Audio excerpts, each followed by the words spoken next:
Un homme en appelle à Dieu pour le protéger, lui et sa famille. Les nerfs lâchent, la Grèce lui paraît encore loin.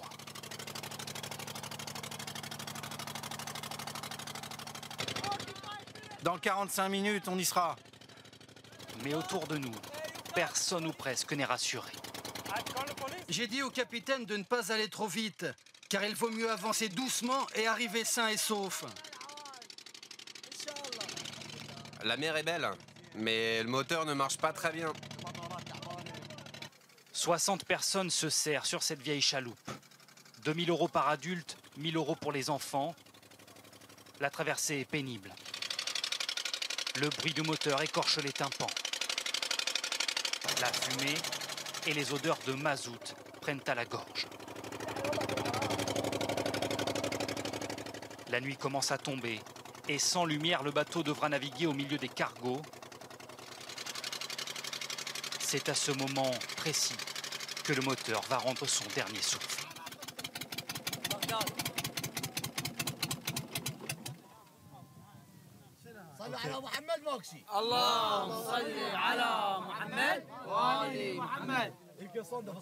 D'abord une prière pour se rassurer, puis l'incompréhension chez les passagers.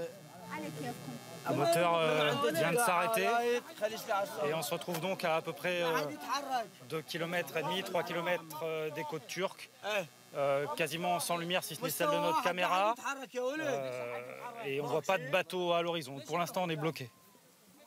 Plongé dans le noir, le son glaçant des sifflets de gilets de sauvetage. Puis la lumière des téléphones portables pour attirer l'attention d'autres bateaux. Les passeurs ne leur ont laissé aucun numéro d'appel d'urgence. Arrêtez de bouger, sinon on va finir par chavirer. C'est donc moi qui vais prévenir les secours par téléphone et leur donner notre localisation exacte grâce à un positionneur satellite. Je les ai appelés, mais il va leur falloir un peu de temps pour arriver, ok? Beaucoup de migrants sont morts ici. C'est pour ça que les gens ont peur. C'est alors qu'apparaît un bateau de pêche grec, dérouté par les gardes-côtes. La mer est de plus en plus forte. Le remorquage s'annonce périlleux. Mon ami, viens par là, viens par là. Laissez-le faire, c'est notre sauveur. À l'aide d'une simple corde, la frêle embarcation va finalement nous ramener vers la Grèce. Vous savez pourquoi on va en Europe? Car chez nous, on se fait tuer par notre gouvernement.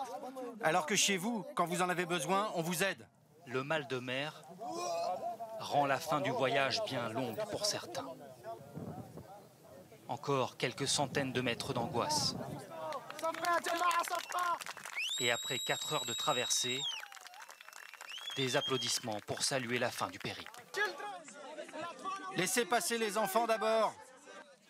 Un à un, les passagers sont hissés sur le quai. Frigorifiés pour certains. J'ai froid. Mais sains et saufs. Comment vous vous sentez? Ça va, ça va. La mer, c'était effrayant.